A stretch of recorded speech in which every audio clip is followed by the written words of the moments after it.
York City Council is expected to vote on legislation with perhaps the loftiest goal you could think of, the goal of extending life. It's an ambitious swing, but also desperately needed.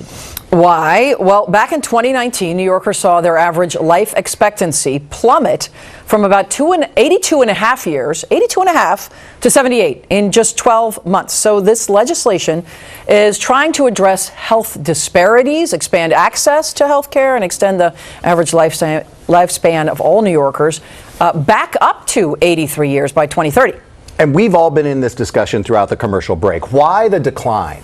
And as you mentioned, and there's some side effects of the pandemic that can be responsible for this as well. Yeah, I think there's a lot of secondary effect. As we were discussing during the break, during the pandemic, I was working in the emergency room during the height of that pandemic when it first started. And although, yes, we had many patients coming in sick with COVID-19, we also saw that secondary effect. Doctors retiring early, offices closing, people weren't able to get their screening exams, children missing their vaccinations. I think all of those things contribute to that secondary effect of this startling graph. You can see that drop in 2020. And that's a cliff. Yeah, it is a cliff, in fact, and a lot of that is associated with the pandemic. But again, these secondary effects were so important and made us realize how valuable it was for prevention. Well, now that we're on the other side of the pandemic, how do we climb out of that cliff to try to right what happened? Well, I think it's first in acknowledging the drivers of what drove it. So we talked about COVID-19 and the secondary effects, but if you look at some of the other drivers, it includes chronic disease and diet-related illnesses. It includes screenable cancers, as we discussed,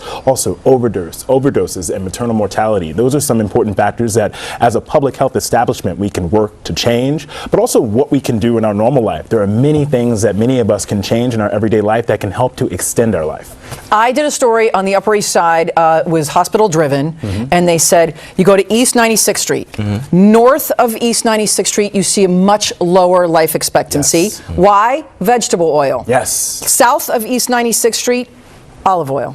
People live longer. And they have better access to doctors, better education. Fresh food. Fresh food, 100%. But the oil thing made a huge difference. It's so interesting that you brought that up, because as I was walking here from my office, one of the diets that's been most associated with longevity is Mediterranean diets. And a lot of that is focused in the use of olive oil, the use of nuts and legumes. But I think the key is in stepping away from meat-heavy diets. It's one of the things that we can help to change. Looking at meat as a side option instead of a main option, increasing plant-based foods. And then, of course, with that, you have to exercise at least 20 to 30 minutes a day. You want to make sure that you're getting in touch with your physician and getting your screening done, and then also getting that important sleep. There are certain studies that show those that get less than 7 hours of sleep have a significantly increased risk of early or premature death, which is incredibly concerning. And then any governmental impacts that also, as these leaders talk about things to do, how can that play a role? I think social determinants of health is really important to pay attention to. As physicians, we often think about the minute things, the medications, getting your checkups, but when we look 1,000-foot perspective, making sure that people have housing, making sure that people have access,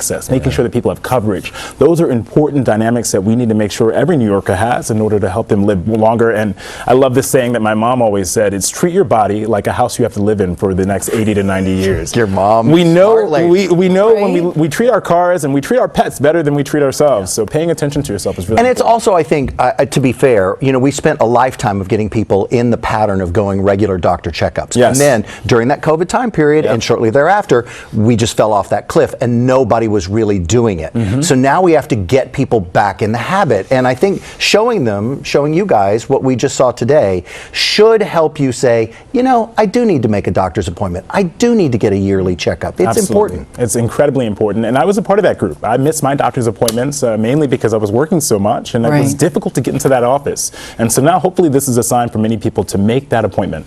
And every single one of us had doctors retire. We had three. You and I had three each. I mean, so make those phone calls, find new doctors, ask around. And also, you mentioned your mom, connection with other people. So true. Right? So connection with other people. I'm so happy you brought that point up. This is the most difficult part of the year for me, to be socially active. I don't know about you guys. I want to stay inside and everyone is annoying. And so for me... Well, that's New York and it's winter and it's true. Between the holidays and spring are my most difficult times. But social activity is key to brain health. And we we want to live not only long, but we want to have a great quality of life. We want to have our senses. We want to be able to communicate and cooperate. So making those social engagements is just as important as making those appointments. No. Loneliness can be deadly. You're absolutely And that's right. what COVID was. It's very true. Yep. That's You true. know? Time to do some house renovations. Yes. That's, good stuff. Dr. Darien, always great to see you. So Thanks good. for having me.